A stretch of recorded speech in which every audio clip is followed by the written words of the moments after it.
Hello guys, welcome to my YouTube channel Association of Legum Baccalaureates and ये मेरा पहला video है law of thoughts का। और ये वीडियो आप सभी के लिए बहुत हेल्पफुल होगा क्योंकि हमने एक नई शुरुआत की है जो कि law of torts, law of contract and all the subject of BA LLB हम इसी चैनल पे पढ़ाएंगे। और मेरे काफ़ी फ्रेंड्स हैं जो कि लॉ ऑफ कॉन्ट्रैक्ट, BA के अलग सब्जेक्ट, उन्होंने अपने अपने सब्जेक्ट स्टार्ट किए हैं एंड मैं आदित्य श्रीवास्तव आपको लॉ ऑफ टॉट्स पढ़ाऊँगा। तो law of torts, welcome to the YouTube channel of association of legum baccalaureus. So आज के लेक्चर में हम क्या क्या पढ़ेंगे हम देख लेते हैं। तीन इंपॉर्टेंट चीज़ है, definition of torts, nature of torts and essential of torts. हम ये तीन चीज़ पढ़ने वाले हैं। So firstly we will start with introduction. टॉट, बहुत लोग को टॉट का मतलब नहीं समझ में आता है कि टॉट होता क्या है। तो अगर एक सिंपल लैंग्वेज में बात की जाए, द टर्म टॉट जो है एक लैटिन वर्ड से डिराइव किया गया है जिसका मतलब होता है टॉटम, TORTUM। इसका मीनिंग होता है to twist and to refers that is unlawful और crude aim to English term में अगर बात की जाए तो कुछ भी रॉन्ग। टॉट मतलब कुछ ऐसा रॉन्ग और जो कि unlawful. Also taught law address various wrongful acts where wrongdoer violates legal rights vested in another person। Taught simply हमें कहता है कि कोई किसी का लीगल राइट्स वायलेट करता है जिससे उस पर्सन, जो पर्सन का लीगल राइट वायलेट्स हुआ है, वो ईजिली कोर्ट में सूट फाइल कर सकता है।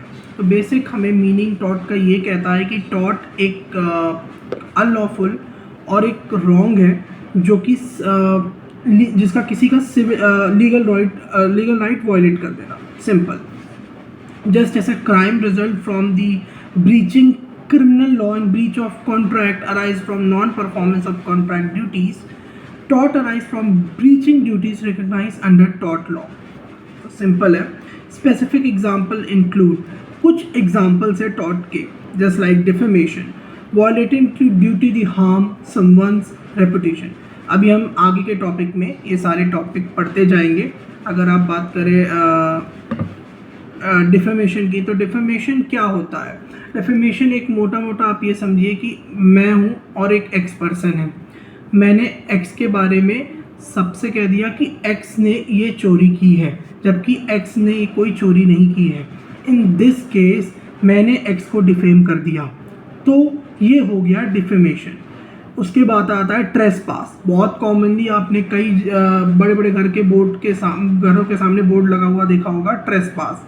तो ट्रेसपास होता है violating the duty not to interfere with someone's land. मतलब होता है कि उन्होंने लिख के रहता है कि अगर कोई इस लैंड के अंदर आता है तो ये ट्रेसपास माना जाएगा और जो इस ट्रेसपास को किया होगा उसको फाइन और कुछ अमाउंट की डैमेजेस उसको पे करना पड़ेगा। कुल मिला के बात है। And a taught involve a breach of legal duty. अब कहीं ना कहीं जैसे क्रिमिनल में होता है कि criminal breach of criminal duty होता है, जस्ट लाइक इन टॉट। टॉट में क्या होता है? ब्रीच हुआ किसका? लीगल ड्यूटी का। और leading to wrongful acts that infringe on the right of the other in society. कुछ सोसाइटी का भी हार्म हुआ। एग्जाम्पल, सपोज मैं रोड पे चल रहा हूँ और आई एम ईटिंग दी बनाना, और मैंने जैसे ही मेरा बनाना ख़त्म हुआ, मैंने उसका जो छिलका है मैंने रोड पे फेंक दिया। अब क्या हुआ? मैंने सोसाइटी के लिए भी एक तरीके से गलत कंडक्ट किया। कैसे? अब उस छिलके पे सपोज अगर कोई पीछे से आ रहा हो, कोई बूढ़ा एल्डर मैन, कोई ओल्डर मैन आ रहा है, तो वो चल रहा, अगर वो उस पर स्लिप कर जाए तो उसको चोट लग सकती है। तो मैंने इस वे में सोसाइटी के लिए एक गलत काम किया। तो ये है एक ब्रीफ इंट्रोडक्शन ऑफ टॉट, और हम आगे अब इसको कंटिन्यू करेंगे कि टाइप्स ऑफ कैसे स्कॉलर्स और कौन कौन आया या जो टॉट को एक्सप्लेन किया, और कुछ एलिमेंट्स ऑफ टॉट्स करेंगे। नाउ टॉकिंग अबाउट टॉट्स, जिसको डिफाइन किया है बहुत सारे स्कॉलर्स ने, तो उसमें सबसे फेमस जो है हमारे सेलमन जी है, जो कि टॉट को एक सिविल रॉन्ग बताते हैं। जिसकी रेमेडी इनके अकॉर्डिंगली कॉमन लॉ होती है, और एक्शंस फॉर अनलिक्विडेटेड डैमेजेस। सो यहाँ अनलिक्विडेटेड डैमेजेस बहुत इंपॉर्टेंट है। अनलिक्विडेटेड डैमेजेस मतलब ये होता है जिसकी कोई भी पनिशमेंट या जिसका कोई भी डैमेजेस पहले से डिफाइन ना हो, उस डैमेज को कहते हैं unliquidated damage. Just like suppose if somebody throw garbage on the road, so उसकी पनिशमेंट या तो डिफाइन होगी या तो नहीं डिफाइन होगी, या तो उसका जो कंपनसेशन होगा वो गवर्नमेंट ने पहले से डिसाइड किया होगा, या तो ऑन द स्पॉट डिसाइड कर सकते हैं। तो ये होता है अनलिक्विडेटेड डैमेज, जिसकी कोई भी फिक्स नहीं होता है कि कितना अमाउंट लेना है। Just like in criminal law there is liquidated damage, मतलब अमाउंट सेट है। अगर किसी ने कोई क्राइम किया है तो उसको इतनी साल की सज़ा होनी है, अगर ये है तो कंपनसेशन इतना देना है। तो ये होता है सेलमेंट की थ्योरी। दूसरे आते हैं हमारे फ्रेशर साहब। फ्रेशर कहते हैं कि जो टॉर्ट है वो एक प्राइवेट प्रॉपर्टी का राइट इन्फ्रिंज करता है, तो उसको जो भी जिस भी प्राइवेट पर्सन का राइट वो इन्फर हुआ है उससे वो कंपनसेशन ले सकता है। इसका मतलब एग्जांपल अगर मैं बोलूँ, लेट्स एग्जांपल कि मैं हूँ और एक एक्स है, दोनों ने मैंने एक्स के साथ एक्स को डिफेम किया, एंड फॉर दैट एक्स ने मेरे पे सूट फाइल कर दिया, एक सूट, एंड इन दिस अब मुझे एक्स को कंपनसेशन देना पड़ेगा अगर मैं प्रूफ हो जाता हूँ कि मैं गिल्टी हूँ। तो ये हो गया private individual giving a right of compensation at the suit of injured party. उसके बाद विंडफील्ड क्या कहते हैं कि tort liability arise from the breach of duty. Breach of duty, अब एग्जांपल है कि आपको रोड पे केले का छिलका नहीं फेंकना था, स्टिल आपने फेंका, तो ये आपने क्या किया, ब्रीच ऑफ ड्यूटी, अपनी ड्यूटी को ब्रीच किया। तो ये कुछ स्कॉलर्स ने ये एक्सप्लेन किया है। नेक्स्ट की बात करें तो from our definition it is clear that tort it may varies from person to person. The basic idea which is indicated from this civil wrong सबसे ऊपर, not all the civil wrong is tort. ये बहुत important है, सारे civil wrong tort नहीं होते। Example, breach of contract is not called tort because tort एक अपनी ही जगह एक अलग सिविल रॉन्ग है। टॉर्ट के एग्जाम्पल पहले भी दिया था, ट्रेसपास, न्यूसेंस, डिफेमेशन, ये सारे एग्जाम्पल्स हैं, बट सारे सिविल रॉन्ग टॉर्ट नहीं होते। ब्रीच ऑफ कॉन्ट्रैक्ट और trust example. Now next slide is talking about tort as a civil wrong. So हाँ, टॉर्ट एक सिविल रॉन्ग होता है वेयर द इंजर्ड पार्टी, जो इंजर्ड पार्टी होते हैं उसको कहते हैं plaintiff, and plaintiff is the person who file a suit in the court. Plaintiff ही ऐसा होता है जो एग्रीव पार्टी होती है उसको प्लेंटिफ कहते हैं, और यही जाके कोर्ट में अपना सूट फाइल करते हैं अगेंस्ट किसके, रॉन्ग डूअर। तो जो रॉन्ग डूअर होता है, जिसने कुछ गलत क्राइम कमिट किया होता है, उसको कहते हैं डिफेंडेंट। तो defendant are wrong doer are the defendant and injured party are known as plaintiff, primarily seeking damage. The main remedy in civil wrong is compensation. Civil wrong में जो भी मेन रेमेडी होती है कंपनसेशन होती है। वहीं जहाँ क्रिमिनल कोई रॉन्ग हो जाता है तो वो जैसे सिविल रॉन्ग किसी के प्राइवेट इंडिविजुअल के उसमें हुआ होगा, बट वही क्रिमिनल रॉन्ग जो होता है एक स्टेट के अगेंस्ट हो जाता है। तो इसमें क्या होता है, victim is not directly compensate, instead the wrong doer is punished. सिर्फ कंपनसेशन नहीं बट उसको पनिशमेंट भी मिलती है। तो ये होता है टॉर्ट एक सिविल रॉन्ग में होता है, और जैसे इसमें पनिशमेंट भी मिल सकती है छोटी मोटी, और आपको कंपनसेशन भी देना पड़ता है। Tort is other than mere a breach of contract और breach of trust. Breach of contract मतलब सपोज अगर मैंने आपसे कहा कि मैं आपको 10 लाख रुपए दूंगा, लेकिन उस कंडीशन पे जब आप मुझे अपना ये फ़ोन दोगे। तो मैंने उसने मुझे फ़ोन दे दिया, बट मैंने उसको 10 लाख नहीं, मैंने सिर्फ उसको 5 लाख दिया। तो यहाँ मैंने क्या बोला, ब्रीच ऑफ कॉन्ट्रैक्ट, मैंने कॉन्ट्रैक्ट को ब्रीच कर दिया। Just like that a tort is a civil wrong that is not exclusively classified as another type of civil wrong. Wrong such as mere breach of contract और breach of trust is not considered as tort, पहले भी हमने heading देखी। Identifying a tort involves determining if the wrong is a civil and not belonging to other recognizing civil wrong categories. Example, failing to fulfill a contract to purchase a radio set is a breach of contract, not a tort. जैसे मैंने अभी आपको example दिया कि मैंने आपको phone लिया मैंने आपसे और 5 ही लाख दिया 10 लाख की जगह, तो ये ब्रीच ऑफ कॉन्ट्रैक्ट हुआ, टॉर्ट नहीं. Tort is redressable by an action for unliquidated damage. अब हम देखते हैं कि कैसे एक्शन अनलिक्विडेटेड डैमेजेस में टॉर्ट कैसे क्या क्लेम करता है. Damage as the primary remedy for torts. Damages जो होता है वो टॉर्ट की सबसे पहली रेमेडी होती है. Compensating the injured party with money since the harm usually can not be undone. एक बहुत ही फेमस लाइन आप जब टॉर्ट की बुक पढ़ोगे आप, टॉर्ट की बुक पढ़ने के लिए आप आर के बांगिया ले सकते हो. Doctor R K Bangia is a very good book. मैं अपने फर्स्ट ईयर में भी आर के बांगिया को ही रेफ़र करके पढ़ता था. एंड बेसिकली मैं आपको अपने बारे में बता दूं, मैं अभी सेकेंड ईयर में हूँ and I am also a college student. So अभी मेरा फर्स्ट ईयर जस्ट खत्म हुआ है, तो मैं जैसे फर्स्ट ईयर में ही आपको टॉर्ट पढ़ने को यूजली मिलता है और यूजली इन फर्स्ट सेमेस्टर में. तो R K Bangia is the best book for tort. तो आप आर के बांगिया से भी प्रेफर कर सकते हो चीज़ें. सो उसमें एक चीज़ लिखी थी कि जो पैसा होता है ना, लोगों का हार्म नहीं भर सकता है. आपको कुछ हार्म हुआ तो आपने कहा भाई ठीक है पैसे ले लो ख़त्म करते हैं, नहीं. लेकिन हाँ, कुछ एक्सटेंट तक आपको एक मेंटल पीस दे सकता है कि चलो ठीक है, कुछ नहीं तो कुछ हार्म हुआ तो कुछ तो मिल गया. इसीलिए जो गवर्नमेंट है और जो हमारी पहले से जुडिशरी इन्होंने एक सेट किया हुआ है. For defamation monetary compensation is use as the original reputation can not be restored. Exactly. अब मैंने किसी की बेइज्जती कर दी, सबके सामने डिफेम कर दिया उसको, अब मैं उसको पैसे दे के शायद उसकी रेपुटेशन नहीं फुलफिल कर सकता हूँ. Besides damages, remedies like injunction can be more effective, especially for ongoing wrong like nuisance. Injunction किसी भी काम को रोक देना. मैं अपने घर में रात 12 बजे खूब तेज गाना बजाता हूँ.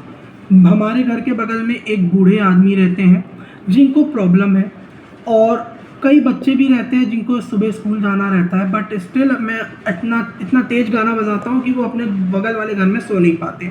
फॉर डैट रीज़न उन्होंने मुझ पे कंप्लेंट फाइल किया एंड कोर्ट का ऑर्डर इंजंक्शन आया कि अब से तुम 12 बजे गाना नहीं बजाओगे.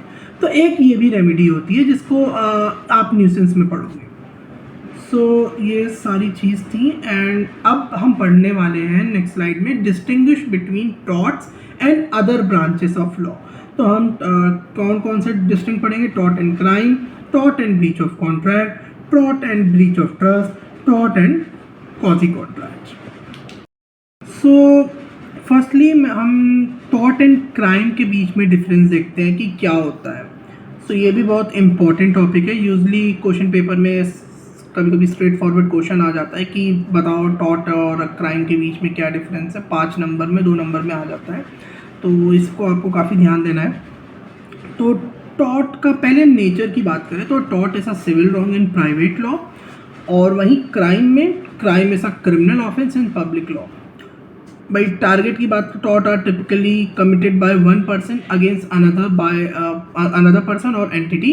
Crime are committed against society और a whole.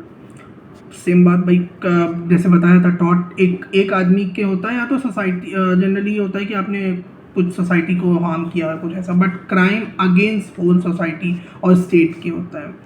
So main goal उसका होता है टॉर्ट का कि कंपेंसेशन फॉर हार्म कॉस्ट, और क्राइम का होता है कि punish the offender to deter future criminal behaviour. Consequence, tort typically result in lawsuit filed in a civil court. Crimes result in criminal case being brought before a criminal court. इसको ऐसे और भी session court भी कहते हैं. उसके बाद remedy, monetary damages tort में, और क्रिमिनल में इम्प्रिजमेंट और फाइन्स और बोथ. फिर टॉर्ट और breach of contract. Breach of contract का एग्जांपल मैंने आपको पहले भी दिया था, वो फ़ोन वाला. तो आप वही समझिए। और टॉट का दिया था कि टॉट में आप ये देख लो कि it occurs from the breach of such duties where parties which are not undertaken by the parties but which are impose by the law. ठीक है, जस्ट लाइक कि भाई आपको आप लॉ ऐसा कुछ कहता तो नहीं कि गाना कब बजाना है कब नहीं बजाना है, बट हाँ there is something called moral duty.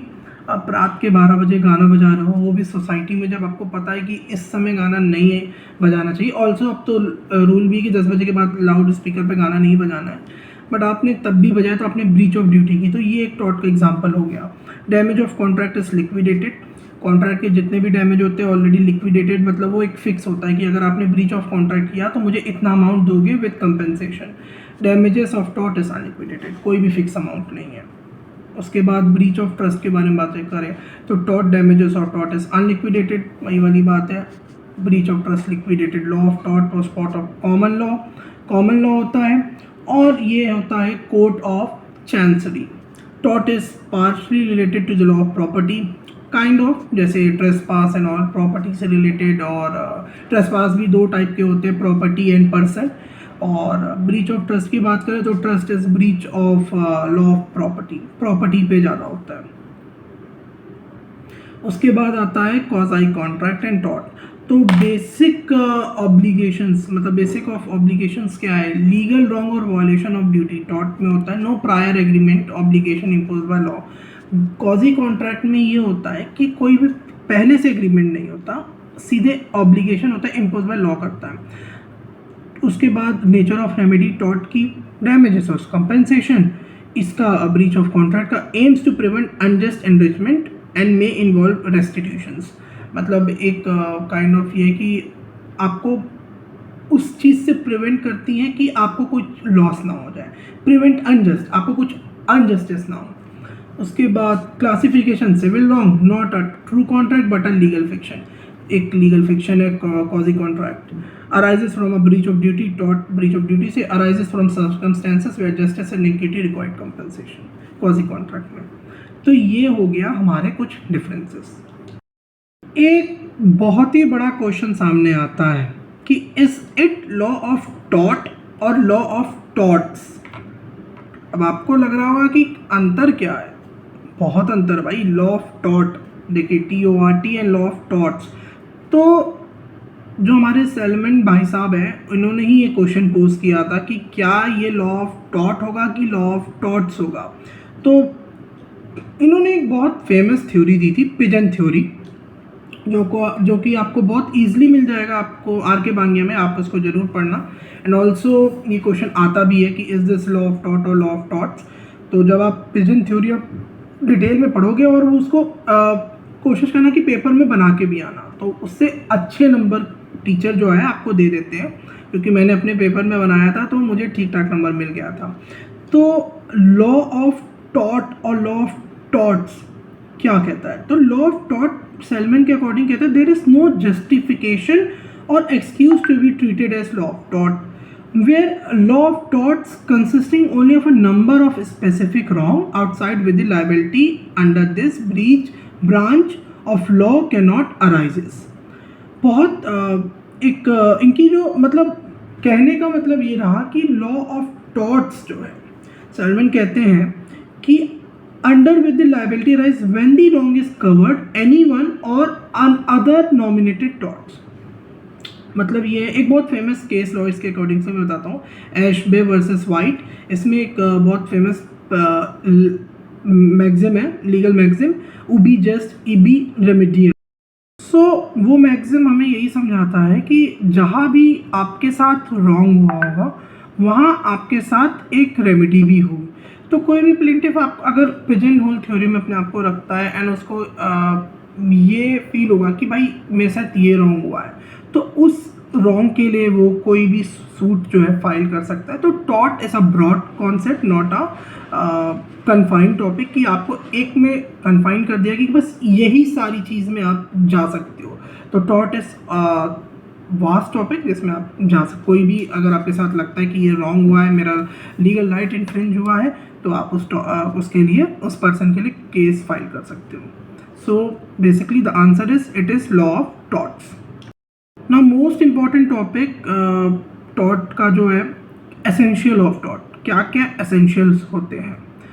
तो to constitute an act of टॉट it is essential that two conditions are satisfied. कौन सी दो कंडीशन है भाई? There must be some act और omissions on the part of defendant. Act तो आपको पता है होगा कि एक्ट क्या होता है, ओमिशंस क्या होता है। ओमिशन और एक्ट बता देता हूँ। एक्ट कुछ भी करना, कोई मतलब कुछ भी क्रिया करना। एक्ट मतलब आपने गाना चलाया, तेज से चलाया, तो ये आपका एक्ट हो गया। ओमिशन सॉरी, ओमिशन मतलब कुछ ना करना। I am really sorry about it. Omission मतलब होता है कुछ ना करना। तो कभी कभी आपने कुछ ना करके भी आपने कुछ कर दिया होता है, तो उसको ओमिशन कहते हैं। द एक्ट और omission should result in legal damages, और यही एक्ट और डैमेजेस एक आपका लीगल डैमेजेस हो तो एक टॉट कॉन्स्टिट्यूट होता है। अब हम एलिमेंट्स ऑफ टॉट देखने जा रहे हैं कि क्या क्या एलिमेंट होते हैं हमारे टॉट के जो कि ज़रूरी होती है। तो सबसे पहले आता है रॉन्गफुल एक्ट और omission. So wrongful act or omission. A tort involve a wrongful act or omission by an individual where they either do something they should have or fail to do something they should have done, breaching of duty or fix of law. वही वाली बात है, आपने या तो कुछ नहीं किया, या तो जहाँ आपको कुछ करना था आपने वहाँ वो नहीं किया। ऑल्सो जहाँ ब्रीच ऑफ ड्यूटी, आपकी वो ड्यूटी थी बट आपने वो नहीं की, तो वो होता है wrongful act or omission. So, liability for a tort arises when a person commits a legal wrong, violating the legal rights of another individual, such as property rights, bodily safety or reputation. ये कुछ होता है act, wrongful act और omission। Example देखते हैं। एक बहुत ही फेमस केस है municipal corporation of Delhi versus Suhagwati, where the municipal corporation having control of a clock tower in the heart of the city does not keep it in a proper repairs and falling of the sum result in the death of number of a person, the corporation would be liable for its omission to take care. Similarly, failure to provide safe system would also amount to omission held in General Cleaning Corporation Limited versus Christmas। तो इसमें क्या होता है कि दिल्ली में एक clock tower होता है जिसमें जो म्युनिसिपल कॉरपोरेशन होती है, हर वैसे क्लॉक टावर को हर 45 साल पे उसको मेंटेनेंस की ज़रूरत होती है, बट उन्होंने क्या किया कि उसको मेंटेन नहीं किया। तो ओमिशन, आप देखिएगा ओमिशन में उन्होंने कुछ नहीं किया, इसके चलते वो क्लॉक टावर गिरा और लोग उसने बहुत सारे मर भी गए और कुछ लोग इंजर्ड भी हुए। तो यहाँ Delhi municipal corporation of Delhi की गलती है। सिमिलरली एक और भी केस है जिसमें आप बात हुई है cleaning corporation limited versus Christmas. हम टॉट के एक दूसरे एलिमेंट पे आते हैं जो कि है legal damages. Legal damages is a crucial component of a taught claim.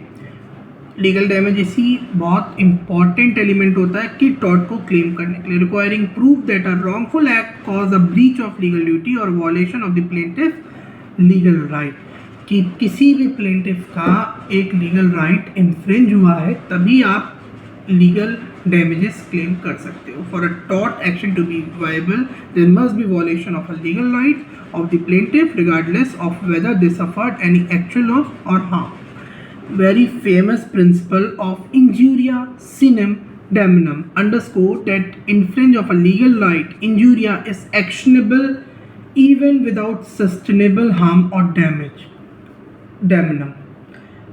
Conversely, damnum sine injuria signifies that if there is a no violation of a legal right, no legal action can be pursued in the court, even if the plaintiff suffered loss or damage due to the defendant action. इसको हम detail में पढ़ेंगे। Injuria सीने डेमिनम, ये बहुत important है, ये भी आप ध्यान रखना, हमेशा आता है पेपर में। इसका जो मीनिंग है, the maximum signified the person pursue legal action for the infringement of वॉलेशन of their private legal rights. मतलब आपका कोई भी लीगल राइट डैमेज हुआ है तो आप क्लेम कर सकते हो, बहुत पहले से भी बताता आ रहा हूँ। Meaning it is automatically warrant legal resources. Example of actionable offence assault, battery, false imprisonment and libel। तो ये सारे कुछ एग्जांपल्स हैं। और केस लॉ की बात करें, अभी हमने पहले भी डिस्कस किया था एशबे वर्सेस वाइट। तो इसमें क्या होता है, the defendant a returning officer wrongfully prevented the plaintiff, an eligible voter, from exercising his right to vote. The plaintiff filed a lawsuit and was successfully, even though there was no actual harm from the denial because the candidate he planned to support won the election.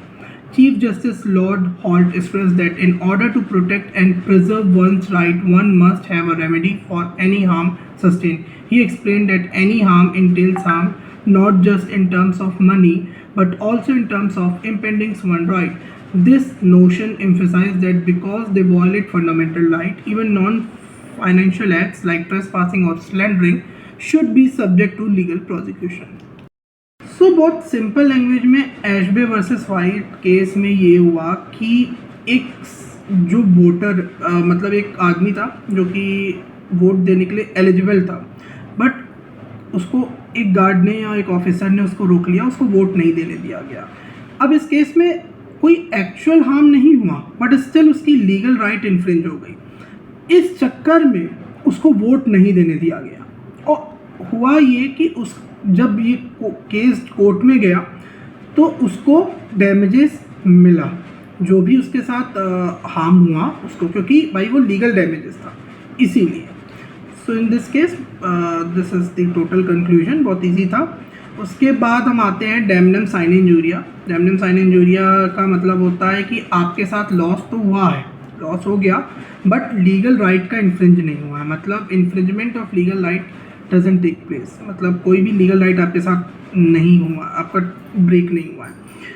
And damnum sine injuria में also आपको damages नहीं मिलता है. इसका एक बहुत famous example है कि मैंने एक साइबर कैफ़े ओपन किया और उस साइबर कैफ़े में मैं 20 रुपये पर आवर के हिसाब से रहता था, बट मेरा फ्रेंड मेरे सामने एक साइबर कैफ़े और खोल लिया जो 10 रुपीज़ पर आवर के हिसाब से देता है. ऑल्सो उसके साइबर कैफ़े में AC भी है, तो वहाँ ज़्यादा भीड़ होने लगी मेरे साइबर कैफ़े से ज़्यादा. अब क्या हुआ, मैंने अपने दोस्त के खिलाफ़ कोर्ट में केस फाइल कर दिया कि इसने मुझे हार्म हुआ, बट कोर्ट क्या डिसाइड करती है, हार्म तो हुआ बट आपका लीगल राइट इन्फ्रिंज नहीं हुआ. सो इन दैट केस आपको कोई कंपनसेशन नहीं मिलेगा और वो जैसे शॉप अपना चला रहा था वैसे चलाएगा. तो और एक बहुत फेमस भी केस है Pickles versus Bradford corporation. In this case the defendant was displeased when Bradford corporation declined to buy his land in conjunction with the town's plan to give water to its resident. Its vitalizations, the defendant purposefully evacuated a shaft across his property and stopped the surface water supply to the plaintiff's reservoir. Decide that even while the defendant's goal was to force the plaintiff to purchase his land, the plaintiff lagged standing because the defendant was just exercising his legal rights. तो आप ये इसको एक बार पढ़ लेना, समझ आ जाएगा. Now बहुत जल्दी से हम देख लेते हैं कि injuria sine damnum and damnum sine injuria में क्या डिफरेंस है. Injuria sine damnum refers to the violation of legal right without actual loss of damage. Injuria sine damnum में आपका लीगल राइट तो वॉलेट होता है बट बहुत ज़्यादा आपको लॉस और डैमेजेस नहीं होता. एग्जाम्पल आपका वो एशबे वर्सेस वाइट केस का है, बहुत फेमस, कि भाई आप वोट देने गए, आपको वोट देने को नहीं दिया गया, आपका कोई एक्चुअल लॉस नहीं हुआ, डैमेज नहीं हुआ, बट स्टिल आपका लीगल राइट वायलेट हुआ. While damnum sine injuria denotes actual or substantial damage without infringement of a legal rights. अब डैमनम सिने इंजूरिया में देखा जाए तो भाई आपका लॉस तो हो जाता है लेकिन आपका लीगल राइट इन्फ्रिंज नहीं होता, तो इस रीज़न से आपको कोई भी कंपेंसेशन नहीं मिलता. Second, injuria sine damnum always ground for a legal action whereas damnum sine injuria is never actionable. So thank you guys. Please like, share and subscribe for more video. और आपको इसी तरीके से पूरा टॉट कवर कर दिया जाएगा, आपका पूरा टॉट कंप्लीट होगा. और जैसे ये टॉट वीडियो पूरी कंप्लीट हो जाएगी आपको एक 1 लेक्चर में भी इसका पूरा वीडियो मिल जाएगा. हमने डिसाइड किया था कि पार्ट बाय पार्ट हम बनाएंगे, इससे आपको पढ़ने में ईजी रहता है कि जब भी आपको लगेगा कि अरे यार मेरा ये पार्ट रह गया तो आपने वो पार्ट खोल के उसको आप ईजिली पढ़ सकते हो. सो हमारा ये है. बाकी जैसे ही हम जल्दी से कंप्लीट कर लेंगे एक रिवीजन थ्योरी पूरा लाएंगे वीडियो सीरीज़, जिसमें पूरा 2 घंटे में हम ट्राई करेंगे कि पूरा टॉट कंप्लीट कर दें. Thank you so much guys.